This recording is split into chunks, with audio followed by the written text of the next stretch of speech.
Rogers, and on behalf of the ADDitude team, I would like to thank you for joining today's ADHD experts presentation titled Gaslighting, Love Bombing, and Beyond: How to Recognize and End Toxic Relationships with ADHD. No one is immune to a toxic relationship. However, individuals with ADHD may be more likely to fall victim to gaslighting and love bombing. Why? Feelings of low self-esteem, guilt, shame, and prior relationship challenges serve as targets for manipulation and control by abusers. Educating yourself on warning signs and patterns of toxicity can help protect you from emotional abuse. Today, we will learn how to identify red flags in a partner, a family member, friend, or in the workplace. We will discuss the phases of a typical unhealthy relationship, why people with ADHD are more susceptible to emotional abuse, and how to protect yourself from the grasp of a toxic person. Leading today's presentation is the expert in relationships touched by ADHD, Dr. Stephanie Sarkis. Dr. Sarkis is an AMHCA diplomat and clinical mental health specialist in child and adolescent counseling, one of 20 therapists in the US with this dual designation. She's also a national certified counselor, licensed mental health counselor, qualified LMHC supervisor, and Florida Supreme Court certified family and circuit civil court mediator. Dr. Sarkis is the best-selling author of several books we would recommend, including Gaslighting, Recognize Manipulative and Emotionally Abusive People and Break Free. Also, Healing from Toxic Relationships, 10 Essential Steps to Recover from Gaslighting, Narcissism, and Emotional Abuse, and 10 Simple Solutions to Adult ADHD. Dr. Sarkis is a contributor to Psychology Today, Forbes, and the Huffington Post, as well as ADDitude. She maintains a private practice in Tampa, Florida, where she specializes in ADHD, anxiety disorders, and gaslighting. Before I hand over the microphone to Dr. Sarkis, I have just a few housekeeping items. Those of you tuned into the live webinar, you can submit your questions at any time for the expert. Just navigate to the text box under the video player. To download the slides, click on the Event Resources section of your webinar screen. And if you are interested in the Certificate of Attendance option, look for instructions in an email you will receive about an hour after the live broadcast. If you are listening in replay or podcast mode, visit ADDitudemag.com and search podcast 410 to access the slides, the webinar replay, and the Certificate of Attendance option. If you support the work we're doing here at ADDitude, we encourage you to visit ADDitudemag.com/subscribe and sign up for ADDitude Magazine. If you do so now, you will receive our forthcoming fall issue, which features an article from Dr. Sarkis on the topic of love bombing, among many others.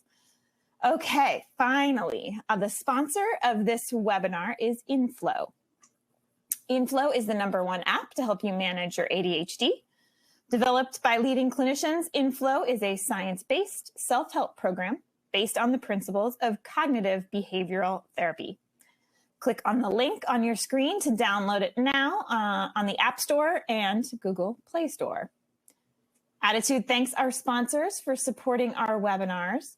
Sponsorship has no influence on speaker selection or webinar content. So without any further ado, I am so pleased to welcome Dr. Sarkis. Thank you so much for joining us today and for leading this really important discussion. Well, thank you, Annie. I appreciate it. And thank you to everyone that's attending today. I appreciate that too. I think it's really important that we learn more about toxic relationships and how to protect ourselves from them, especially when we have ADHD. And also, speaking as a person with ADHD, we'll talk a little bit about why we may be more susceptible to people that may not be making decisions in our best interest. So thank you very much, Annie. So we're going to talk a little bit about what gaslighting is. So gaslighting is a series of manipulation tactics.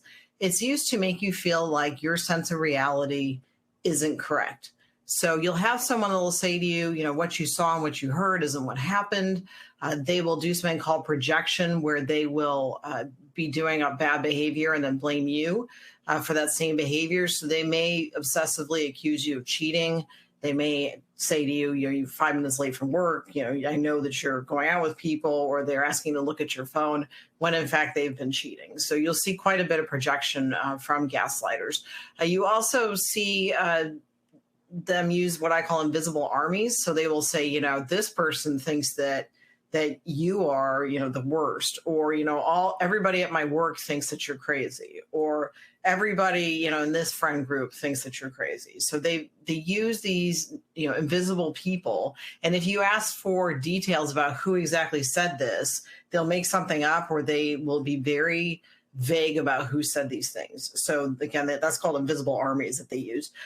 They tend to do things that will make you want to rely on them for their version of reality. So they'll say, you know what, you have ADHD, so they weaponize it. They say, well, you have ADHD, so that means that you can't be trusted. So I need to take over the finances. This is different than you having some issues with financial management, and the two of you get together and decide that, that you're going to have the other person do the money management software. Because if you are having issues with money management, the healthy thing in a relationship is for the two of you to work together, and you have equal access to that information. You have equal access to those assets, equal access to the software. It's just that you prefer that the other person takes that over. In an abusive relationship where there's gaslighting, what you'll see happen is the other person is hiding money from you. They will not let you see it. They are doing what I call sneaky spending, where they are buying big ticket items, putting them under your name, misusing your credit. So that gets into something called economic financial abuse. And I have seen that in this type of relationship. So gaslighting is a form of emotional abuse. So if you look at different forms of abuse, there's sexual abuse, physical abuse, financial, economic abuse, psychological abuse. Again, this is part of emotional abuse, which is a form of domestic violence. So we are talking about domestic violence today. And emotional abuse can be just as damaging, if not more, than physical abuse. There are several studies now showing that emotional abuse can leave much more lasting damage, including PTSD, post-traumatic stress disorder, than even other forms of domestic violence. So again, this is a form of emotional abuse, domestic violence.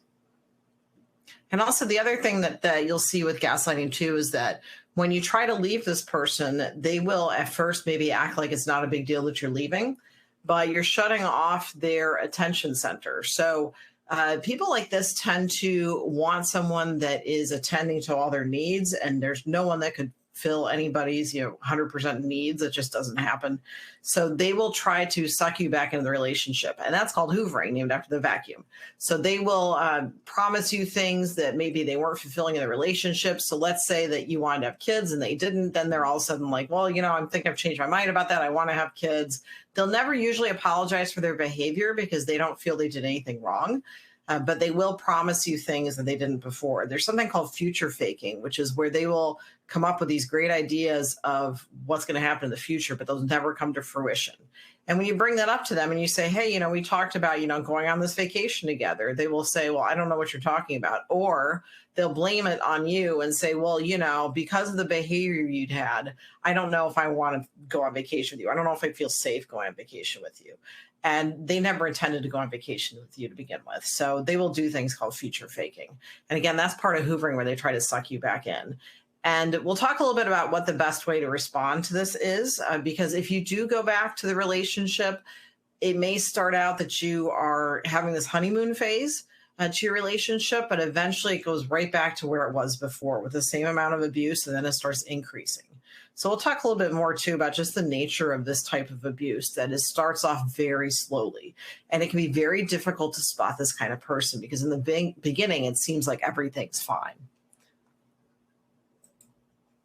So you do see love bombing in the beginning of these relationships. And love bombing is when you have someone that is being too good to be true. So you go out to dinner with this person, or you're at a job interview. They tell you that you're the best candidate for the job they've ever interviewed. They tell you that they've never felt like this about anybody. They push you to move in right away. They push you in a job interview to accept the job right away. And if you have ADHD and you feel also like some level of social anxiety, which is very common with ADHD, you may feel like, wow, somebody accepts me. I haven't really felt accepted. I felt like there's been something wrong with my brain, so I haven't been accepted. And so when someone tells you that now they accept you for who you are, they even find your ADHD endearing, that can be a real pull for us, right? Because you have someone that's now saying to you, I accept you for who you are, when a lot of times you may not have felt that. So we have to be very cautious when someone seems too good to be true. This person will shower you with gifts. They'll do something called grand gestures where they will go above and beyond. And this tends to be romanticized in movies and shows where you've got someone that does like, they send like 1,000 flowers to someone, or they do, surprise visits. And in concept, yeah, that sounds great, but it's also a red flag. When you have people that have to show grand gestures, they're demonstrative to that degree, it can also be controlling. So you want to be careful of that too, when they are doing things that even make you uncomfortable because of the performative nature of it, or they want people to see it. So again, love bombing feels really good in the beginning, and your dopamine's up, and you're feeling great, and your oxytocin's up, your cuddling hormone, and everything's great. And then things start sliding. So what you'll notice, there's an idealization phase. The idealization phase is where things are great. You are put up on a pedestal, but eventually you fall off the pedestal, and it's a long way down. So we'll talk more about that. So triangulating is when you'll see in these types of relationships that the gaslighter will try to pitch you against friends and family. And a lot of this has to do with the fact that your friends and family are the ones that are going to tell you that, hey, I don't know if this relationship's healthy. I don't know if this is a good idea to be around this person. So, of course, the gaslighter is going to go after those people first. So they'll tell you, hey, that, your sister said this really horrible thing about you, and I think you have a right to know. I wasn't going to tell you, but you have a right to know. You'll hear a lot of that. Well, I wasn't going to tell you, but you have a right to know. So what they'll do is they'll make up a lie, something that your sister never said about you, but they'll say, oh, your sister said that you're crazy. So you automatically get mad at your sister, right? So you get mad at your sister. You don't talk to her. You talk to her about, she says, I never said that. And you said, I don't know if I believe you. And you start talking less and less to your sister. That's exactly what the gaslighter wants. The gaslighter wants to isolate you from your trusted friends and family. So they will continue to pitch you against people. So they love nothing more than to get drama started, to get you fighting with someone else, because that means that you're going to be spending more time with them because you are isolating yourself due to this person's behavior. So that's called triangulating, when you're talking through somebody rather than directly to that person. So also there's something called splitting, and that's the idealization phase, where you are told that you are the best thing ever. If you have someone say to you, you're the best something, whatever, run, right? If they say you're the best, coworker, your partner ever, that's a big red flag. Again, it feels good to hear that, especially if you've had relationships that didn't work out well in the past.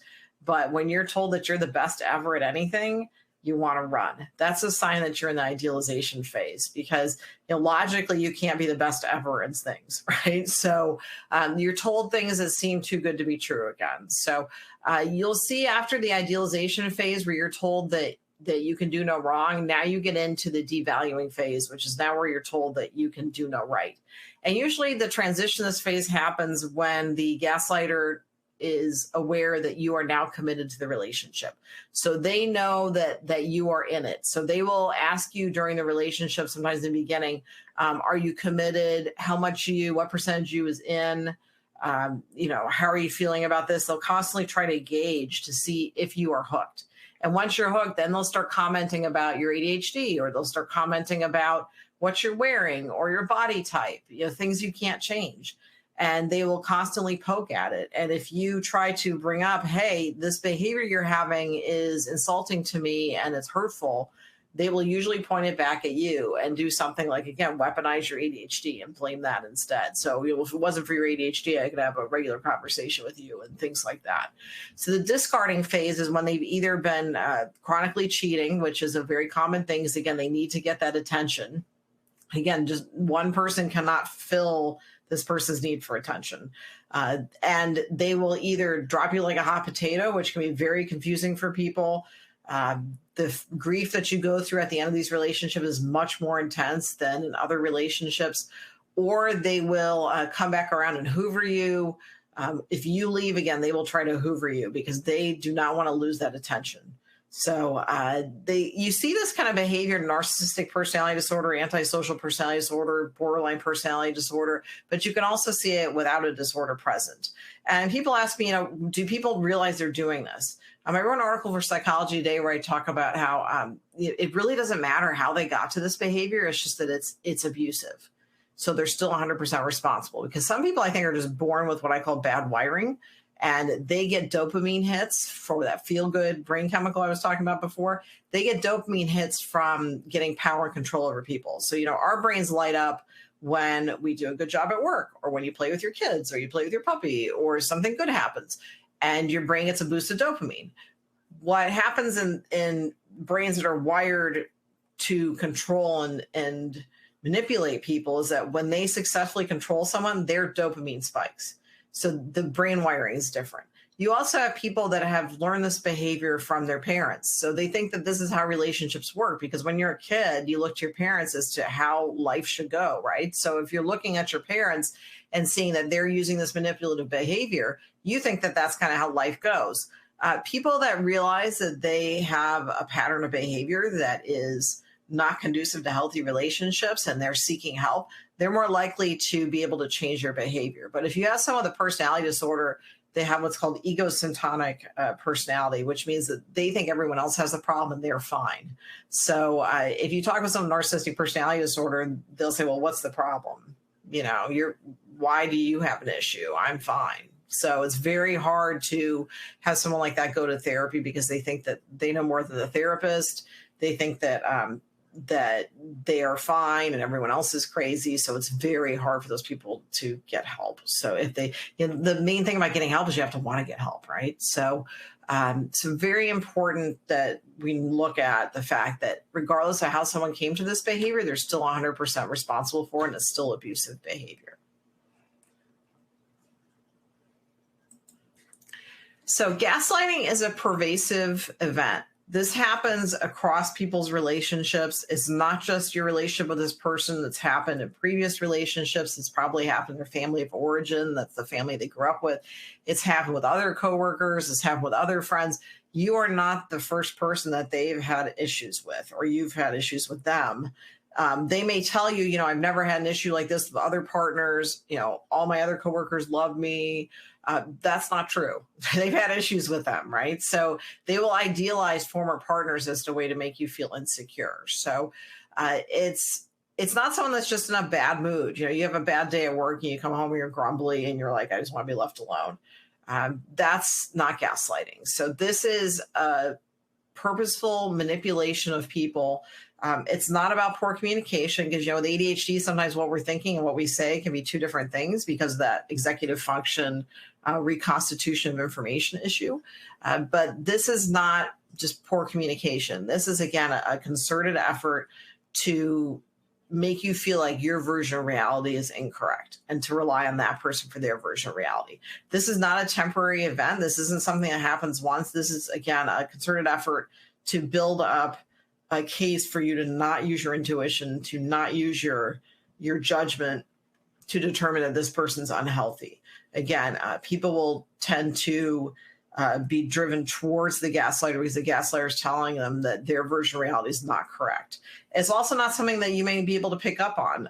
There are overt and covert narcissists. Overt narcissists are the ones we tend to think of where they really command attention and they are maybe more outward with their behavior. Covert narcissists can be very sneaky with their behavior. They may do kind of this aw shucks personality, and they may talk about how other people are taking advantage of them and no one appreciates them at work. And you get along fine with them until you set boundaries. And when you set boundaries, they get angry. And you'll see this type of personality too. If you say no to them, they get what's called a narcissistic rage, where they get so angry that you've defied them that sometimes they get so angry they don't even make sense. So they may start, putting together coherent sentences, and then by the end of their rant, they're just way, off, and you can't figure out even what they were arguing with you about. That's how angry they get. So you can see that sometimes people are really concerned about setting this type of person off because the narcissistic rage gets so bad. Also, they will do something called stonewalling, which is where they will refuse to talk to you. So again, if they feel like you've been what I call, disloyal by saying no to them, they will act like you're not there. They will sit in front of you at the breakfast table and they will not look at you. It's amazing that it's scary that someone can just act like you don't exist. What they want you to do is they want you to clamor for their attention, because that's the high they get, is seeing how much someone will get upset about their behavior. So one of the best things you can do is just to walk off and say, you know what, when someone decides to do that kind of behavior, they're also making a choice about whether they want to be in a relationship with you or not. So I'll talk about, why are people with ADHD vulnerable to gaslighting toxic relationships? Because we are more likely to get into relationships with people that do not have our best interests in mind. So some of it could be self-esteem. Russell Barkley's done many research studies, including he did a huge study that turned into the book ADHD in Adults, which I highly recommend, where he talks about what a self-esteem hit we take. We are told from a really early age that there's something wrong with us, that we don't think the way other people think. And why can't we just fall in the line? Why can't we work harder? Why can't we, work smarter? Why can't we get organized? And we blame ourselves. So when someone says to you, again, that love bombing phase, you're the best thing ever happened to me, and you got ADHD, and I think that's super cute, and I've wanted somebody with ADHD in my life, and you go, hey, this is pretty good, right? Because you don't see the flip side. And when we meet somebody we really like, those butterflies show up, right? And logic kind of takes a back seat. You're like, oh, you're an axe murderer. We can totally work with that, right? So because when you have those hormones going, and ADHD relationships can tend to start pretty intensely, we tend to not take a step back and go, is this person good for me or not? So this is a little bit different than the ADHD intensity. So because there's that layer of abuse, and ADHD intensity means the relationships start out really intensely and they flame out. This person does not want you to get away from them. So they will use all sorts of manipulation tactics to get you to stay, because they need to siphon off your energy. They need your attention. So also, we tend to look for the best in people. I'm biased, but I think we have great personalities and we're a lot of fun, and we tend to be forgiving of neurodiversity. But this is neurodiversity where it is harmful to you, where they're causing you psychological damage. There's a big distinction with that. Also, we tend to have issues maintaining friendships and relationships. Sometimes it's just that we have a hard time, keeping up with people and returning calls or returning texts, because we have all this stuff going on in life. It may also be that we've said something out of turn, or said something and we were like, ooh, maybe that was across the line a little bit. And then you lose friendships or relationships. Lack of acceptance for others. Here's somebody telling you how great you are. Boy, does that feel good, especially when you feel like you just really haven't connected with people. This type of person will also do something called mirroring, which means that they will really, in the beginning, ask you a lot of questions about yourself to try and figure out who you are. And they may even do research about you online, and they will all of a sudden seem to have the same interests as you, even though they really don't have that kind of background. So if you like canoeing, all of a sudden this person says that they are totally into canoeing, and they name all these canoes, and I'm just making this up. I don't know if there's different types of canoes, but you go, oh, wow, this person likes the same stuff I do. But what they've done is they've done research. So they're trying to get you hooked on them. So when you have someone that says, hey, I like the same stuff as you, for people with ADHD that have run into having issues with forming relationships and feeling less than, this can be really intriguing and intoxicating. So we have to be really careful, because we are more likely to be prey for people like this. So we also are more likely to have a history of PTSD. There are genetic markers that make people with ADHD more prone to developing post-traumatic stress disorder after trauma. That is also something that this type of personality goes after. They go after people that are vulnerable. And that also includes people with anxiety, depression, or any other medical condition. and also grief too. So if you're going through grief, they may target you. So if you've recently lost a spouse, gone through a breakup, they will hone in on that. They will try to find your weakest spot and exploit it. So we have also been told as people with ADHD to not trust our intuition, that, there's something wrong with our brains, so we can't make our own decisions. And so when someone says, you know what, I'll take over all the decision-making stuff, sometimes that can be really attractive to us, right? Because we haven't felt comfortable with our own decisions. We've been told that they're wrong. We're also more likely to have a history of abuse. That is also part of Barclay's research. He found that people with ADHD are more likely to have a history of childhood abuse. So when you have a family of origin where there's been abuse, you're more likely to have a relationship with abuse. Because again, you look to your parents as the way to do relationships. So you think that this is normal.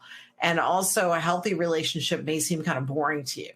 That here's someone that just kind of is okay with just like discussing something and resolving it. And here's someone that you may not feel sparks in chemistry with, and that can be boring. But I read a quote somewhere that says that like the feeling of instant chemistry is a red flag, that puts your brain on autopilot. And we really need to be aware of what we're doing and really check in with ourselves and go, you know what, is this person doing things in our best interest, or does this just feel good to my brain? So also we're likely to have a cycle of guilt and shame because of ADHD. So when you have someone that's being abusive and is shaming and guilting you, especially about ADHD and weaponizing it against you, that can be a really familiar feeling. And you may feel like on some level that you deserve it. And so people will get kind of in the cycle of guilt and shame, or they'll do what's called a shame hit, which means that you're having a pretty good day, but all of a sudden you remember something that you did that is shameful to you, and then you'll feel bad because feeling good starts feeling suspicious. And the people that do this kind of behavior, they're not abusive all the time, which can be really confusing. They can also have moments where they give you positive reinforcement and tell you what a great person you are. They will have moments where they seem to be caring towards other people. They may even seem more caring towards people they don't know than to you. But if someone's abusive, 5% of your relationship, it's still an abusive relationship. We need to keep that in mind. We also have this issue with this thing called stop loss, which means if we've invested time and effort into a relationship, we're more likely to continue the relationship than end it because of this sunken cost, which means that we don't want to walk away from something that we feel we've invested time in.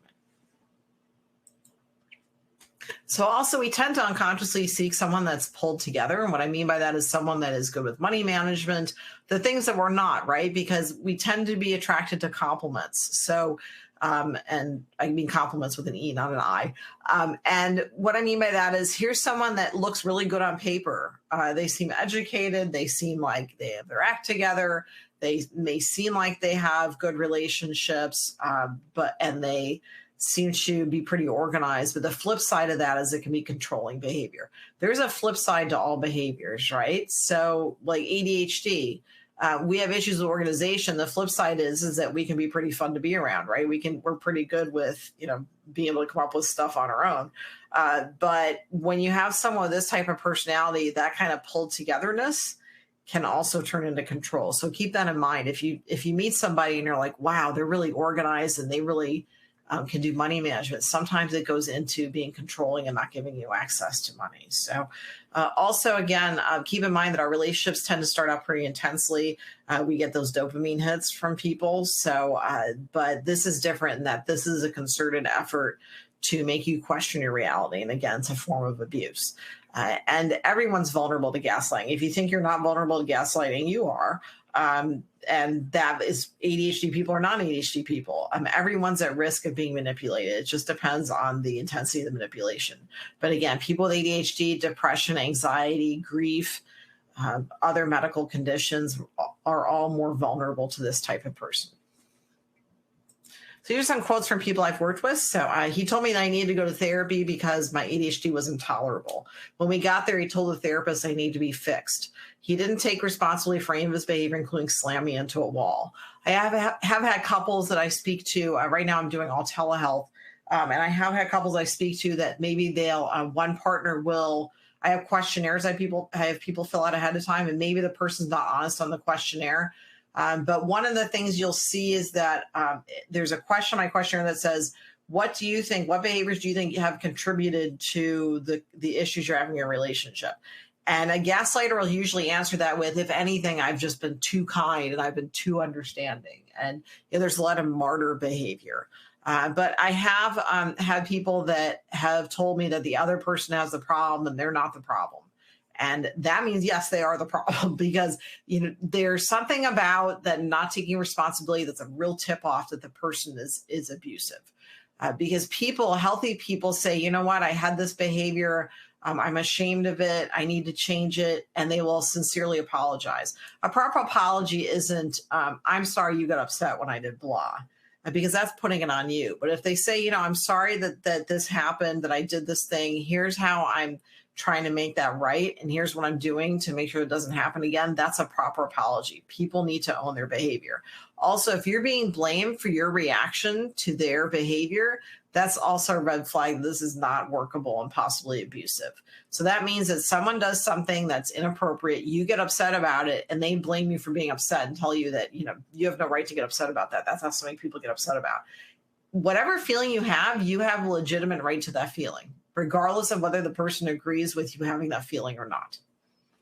So also another quote is, she told me I didn't need to take my Adderall, that it was making me out of control.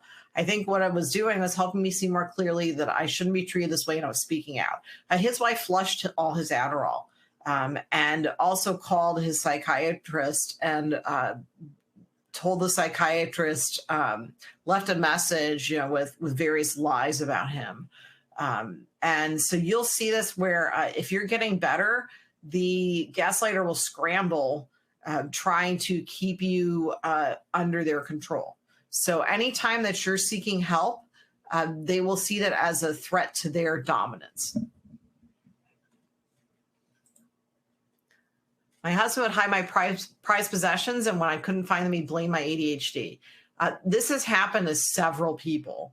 I cannot even tell you how many, that they will tend to hide things of great monetary or sentimental value. Like they'll hide wedding rings and then blame you for, if you were more serious about a relationship, it wasn't for your ADHD, you wouldn't lose something this important, and they're hiding your stuff. He'd say I was irresponsible, couldn't be trusted. When I couldn't find my wedding ring, he accused me of not caring about him or our marriage. I started putting sticky notes saying where I put things. That's how I eventually caught what he was doing. I told him I was done. He held me at gunpoint. I was not going to get out of this relationship alive. I left 3 years ago in the middle of the night with just my dog, and I closed my back and I cut off contact. I'm still working on rebuilding my life.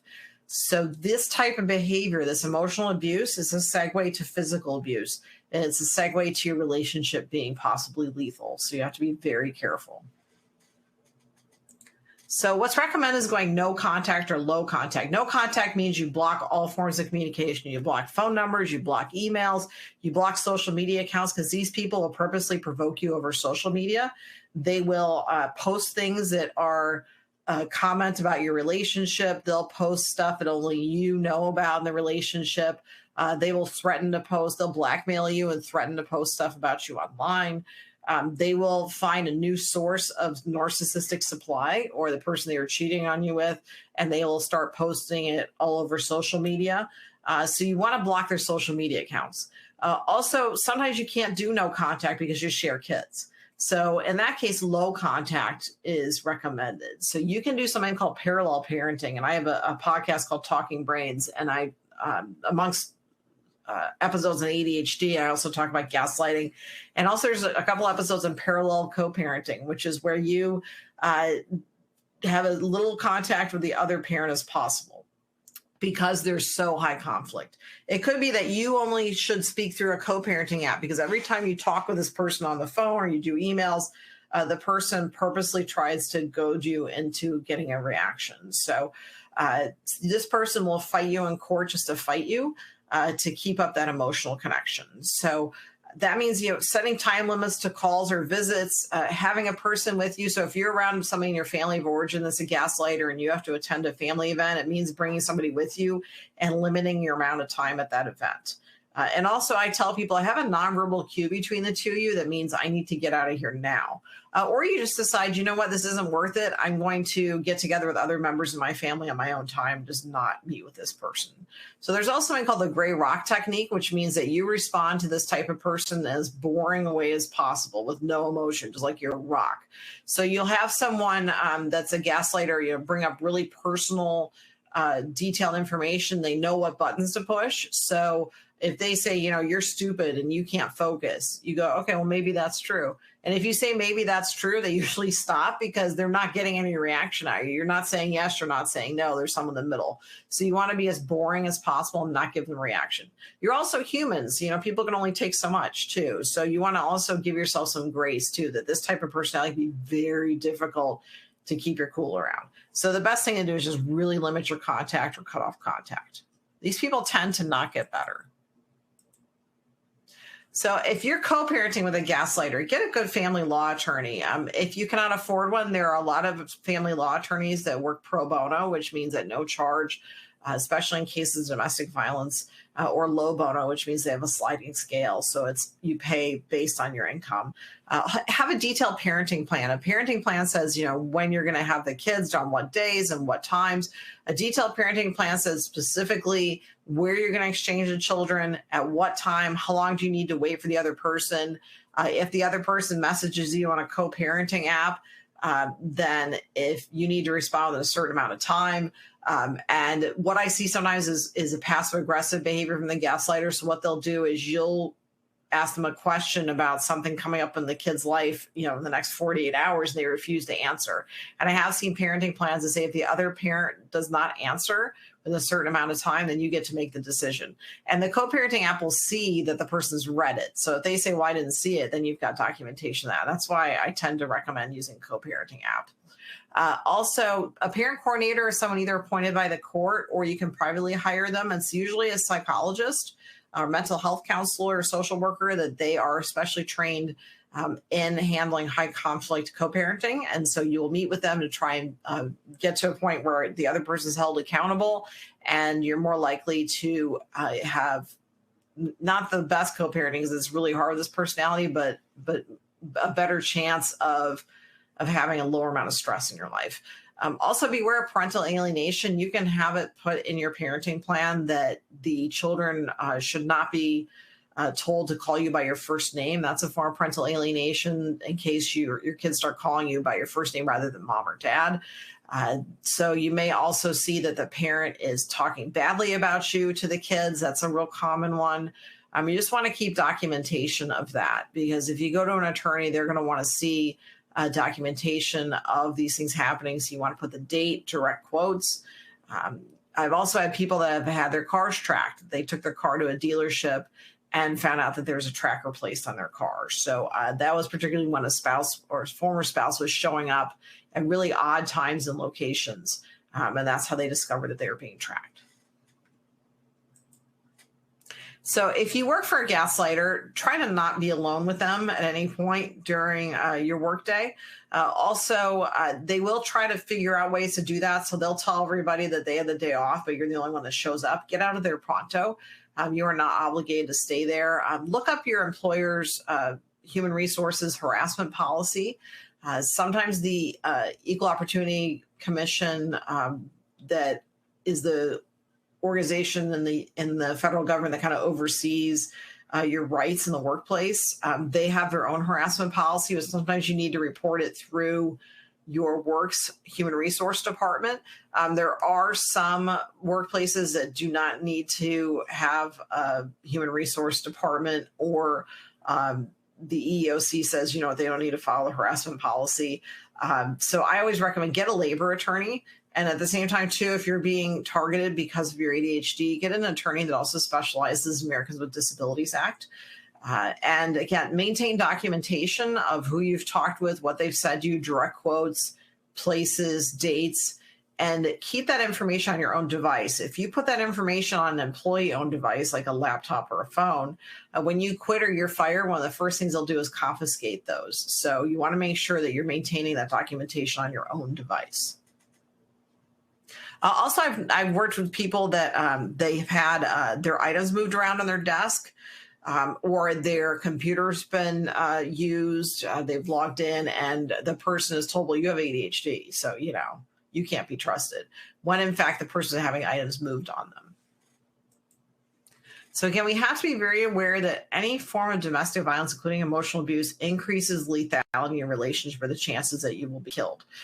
So staying in a toxic relationship, also your kids are learning that that's how you treat people. They may be possibly being abused themselves. They are being pitted against you. And usually what I see in this type of relationship is as kids get older, because the other parent is so volatile, they will get mad at the innocent party, the other parent, rather than get mad at the gaslighter, because they have a lot more to lose if they get mad at the gaslighter. So also take your pets with you if you leave.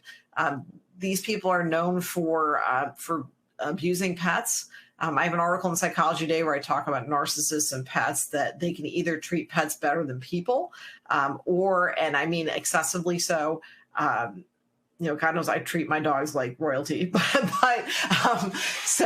this is different. This is like treating them better than, like, they won't buy food for the kids, but they'll buy food for the dog. That's what I'm talking about. Or they will threaten to hurt your pets, or they will neglect them. So many domestic violence shelters are now accepting pets. They were not before maybe, but they are now. And also many veterinarians' offices will board your pet at no charge to you if there's a domestic violence situation.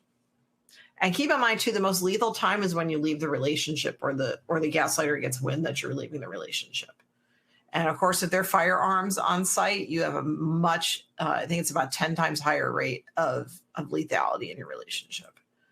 So post-relationship, you may feel really a sense of just emptiness, lack of self-worth, because you've been even told what your likes and dislikes are. You may not even remember those anymore. You may have a relationship or be in a family of origin where your parents were gaslighters, and they had a scapegoat and a golden child, and those roles would flip based on who they thought was being loyal to them. So you may find that the roles have changed, that your sibling that was the scapegoat is now the golden child, and now you're the terrible one. Parents will threaten to disown the adult children. I worked with one person who said that their parent threatened to disown them so many times they just didn't even care anymore. Also, you will see sometimes the toxic person will find new narcissistic supply and then drop the family and the kids like a hot potato. And that sense of abandonment can be devastating. And they may also try to contact you through what are called flying monkeys. Flying monkeys, like Wizard of Oz, the Wicked Witch would send monkeys out to deliver her messages. So these are people that know both of you, and they will find you and say, hey, so-and-so is so sad that you left, and they really want to make this work, and why don't you contact them?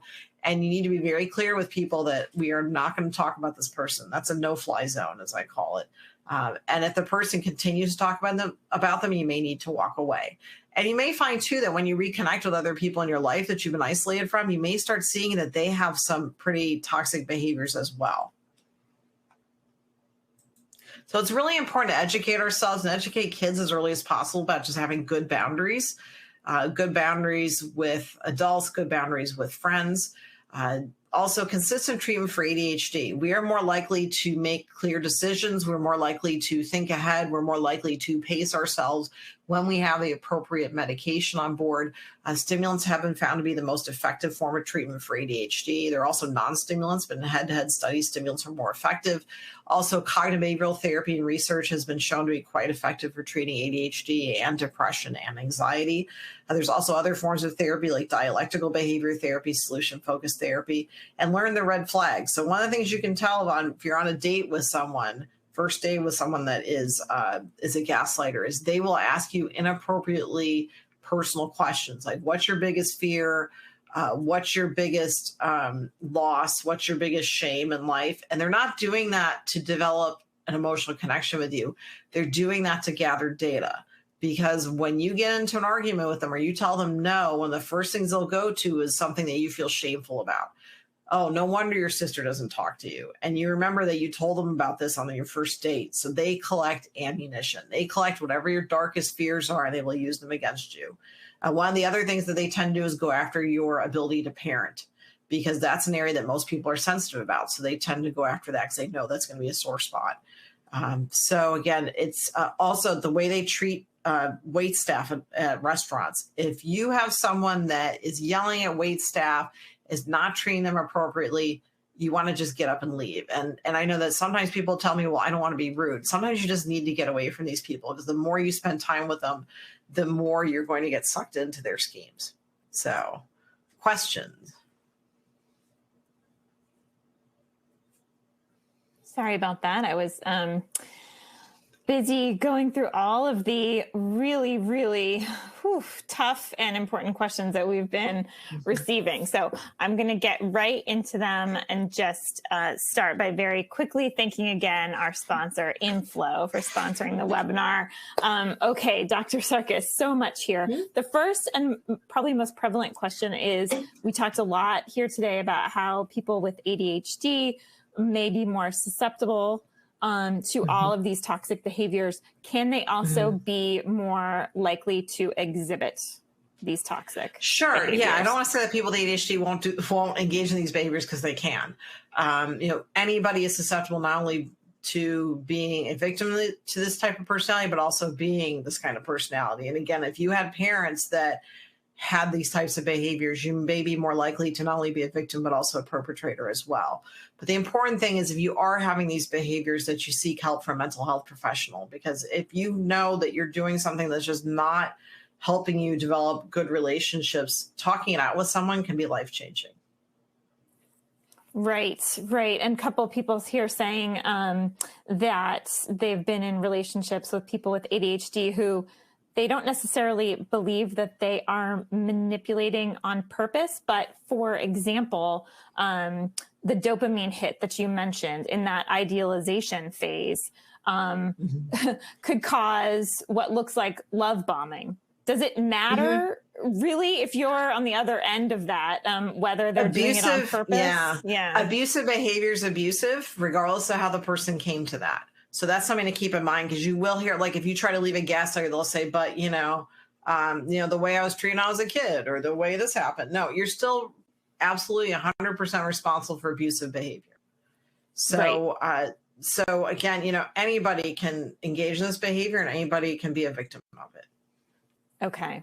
And we got an interesting question from someone, an adult with ADHD, who said that they actually find that they are attracted to attention of any kind. Sometimes that can be bad attention.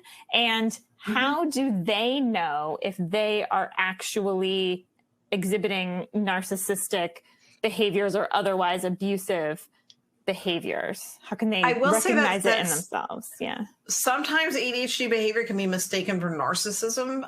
Part of that is that we are just trying to get through the day. So someone may be talking to us and we aren't listening to them, or we're not paying attention, or not processing. And sometimes that can be looked at as being self-centered.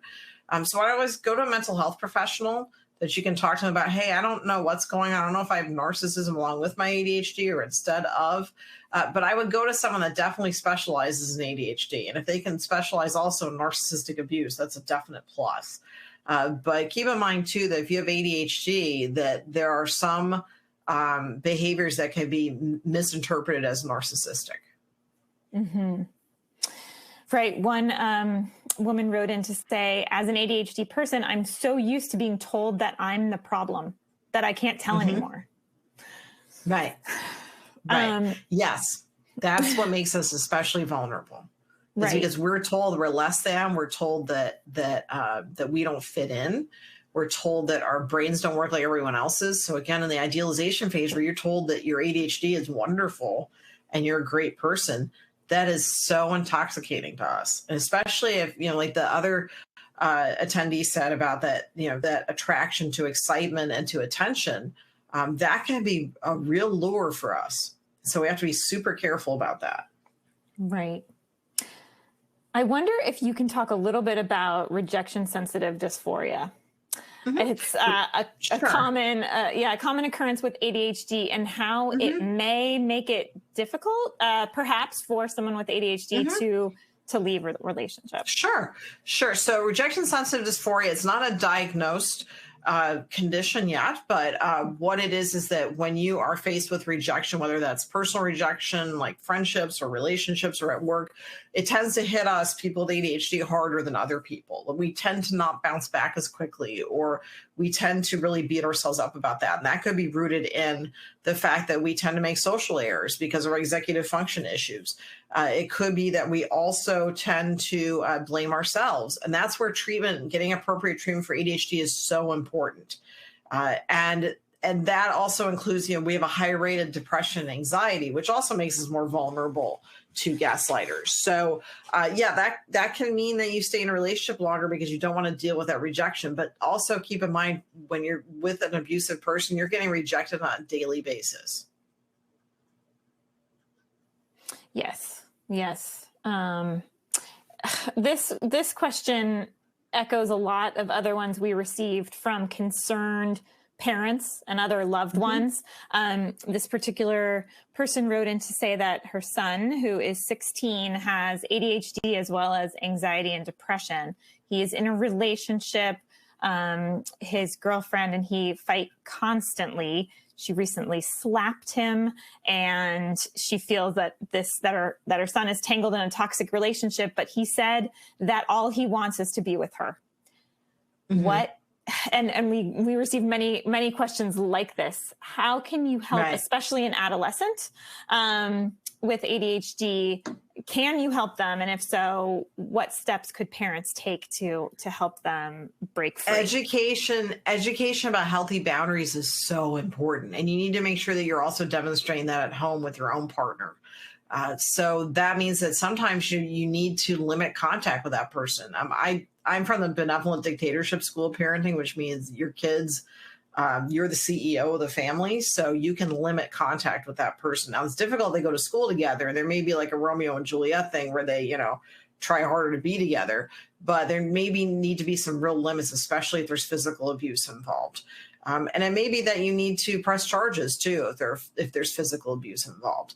But also educate people about what an abusive relationship is. If you have an adult child, it's letting them know that, hey, I don't think this relationship's healthy, but I will support you in any way I can.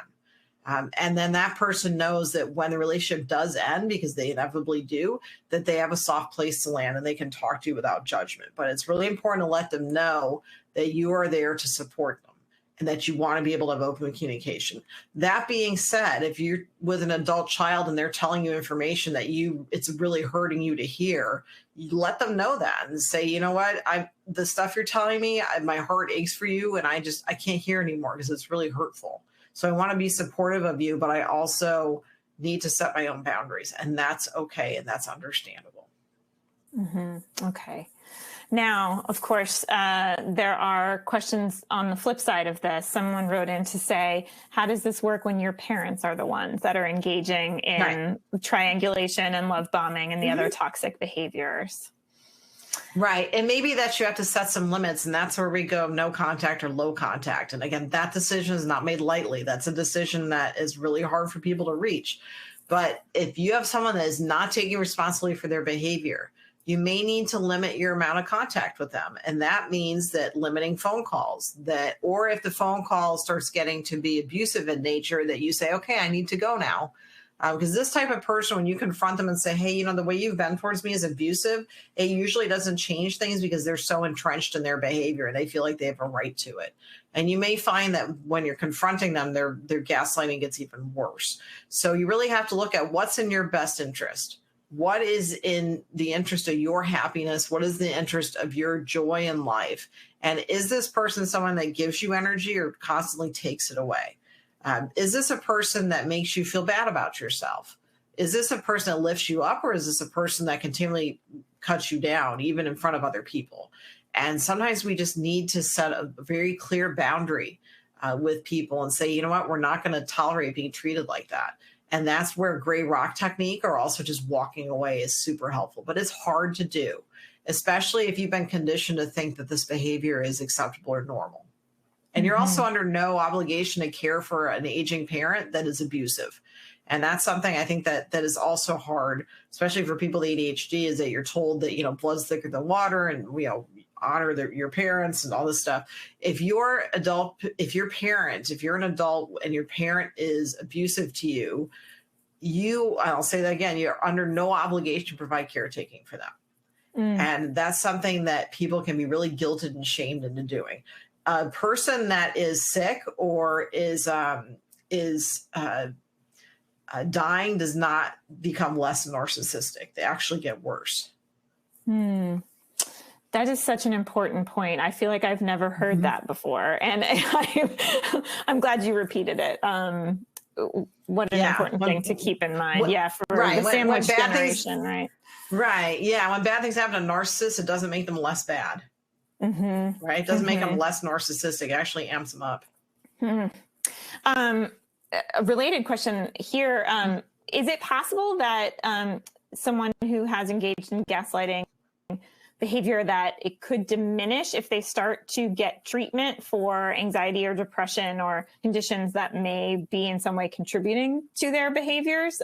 Could you see someone sort of recover from gaslighting? I think it's important to for the person to admit that they are having abusive behavior, and that means accepting responsibility for it, and also discussing how this came about. That's the important thing, because abuse, of course, anxiety and depression, if that is resolved or that decreases, you're more likely to be able to discuss other problematic behavior. But I think it's really important that for people to get help for it, they need to come to terms with the fact that this is something that's pathological and is not good for them and not good for the people around them. And attend regular therapy. Not just go once and then say, well, the therapist said I'm fine, I don't need to go back. I've heard that so many times from people, and that we're probably not going to do that. We're not going to say like, oh, you're fine, you don't need to come back. Or the person will say, I know more than the therapist. That's a real tip off to a gaslighter or a narcissist. Another red flag. And you mentioned earlier that it is a real concern among some caregivers that their children may pick up on these toxic behaviors. Can you offer any advice for those caregivers who have been living with gaslighting and other toxic behaviors from their spouse? They're concerned about their children and they want to intervene. Sure. I think that we need to look at that enabling this type of behavior, especially with children, can be just as toxic as the gaslighting behavior. And what I mean by that is witnessing this type of behavior towards your children and not stepping in or being silent about it is just as detrimental as the gaslighting they're doing. And that's a really tough place to be in, but there needs to be a point where you say enough. And I encourage people to really look at what are your lines in the sand? What are your deal breakers? Because those deal breakers can change over time, or that line keeps moving. And so you need to have some really firm boundaries about what you're going to tolerate. And also keep in mind, what are your kids learning about how you treat other people? And it may be that, being by yourself or being alone is actually less lonely than being with someone that abuses you.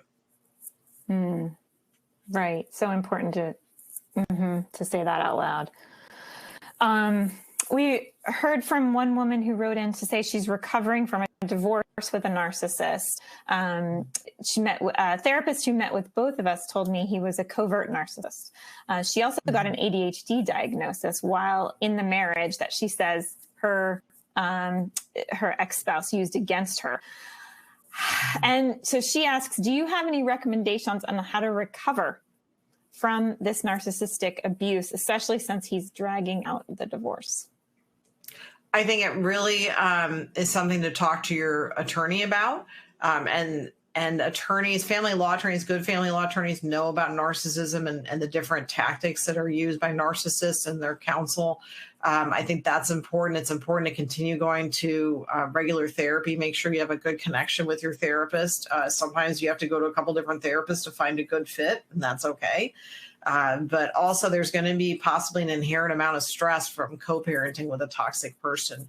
I think it's really important also that kids attend therapy as well, because they are going to need to talk about stuff that is going to be hard to talk to either parent about because you're the parents. So especially for little ones, going to play therapy is a really helpful way for them to discuss their feelings. Kids don't really use like feeling words. They're more likely to act it out in play.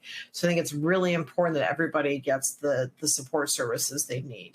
And also to go easy on yourself too. I think that we tend to, with ADHD, we tend to be very hard on ourselves. And it's okay if you're having a rough day and you just need to just get through the day. That's okay. It's okay to not feel good. It's okay to not be okay. We're just about out of time, but I'm wondering, as a final question, if you can recommend, so obviously a first step for people who are looking to end a toxic relationship and get to a safe place for themselves and perhaps for their children. It sounds like therapy as well as legal counsel. Are there support groups available as well for individuals who are navigating this? There are also support groups available online as well. On reddit.com, there's a subforum or subreddit called Narcissistic Abuse. There's also one called, I think it's Toxic Parents, something like that, narcissistic parents. And so people share their stories, and so there can be camaraderie in that. And there's a concept, this universality where when you realize you're not the only person that's been through this, it's very healing, cathartic. Also, educate yourself as much as possible. I've got my gaslighting and toxic relationship books available on my website. It's stephaniesarkis.com. There's also articles on there, podcast episodes. There's also a lot of really good clinicians out there that specialize in helping people with ADHD and people that have suffered narcissistic abuse, help them out. And you can rebuild and you can have a happier life. That is a wonderful note to end on, and a note to our listeners that the ADDitude team, we will do our best to gather links to these resources as well, so that you have some next steps there. So thank you to everyone for joining us today, and thank you to Dr. Sarkis for contributing to this, really tough but really important conversation. We really appreciate your time and expertise today. You're welcome. For everyone, we hope you will come back, because there were 500 questions. And we hope everyone else that you will join us for more ADDitude webinars. Next week, we will be talking on a totally different topic: integrated care for children with ADHD, how to form cross-functional care teams. And to find out what all of our upcoming webinars are, as well as our articles and research updates, just sign up at attitudemag.com/newsletters, and you will always know what is going on. So thank you, Dr. Sarkis. Thank you, everyone, for joining us today. Have a wonderful rest of your day.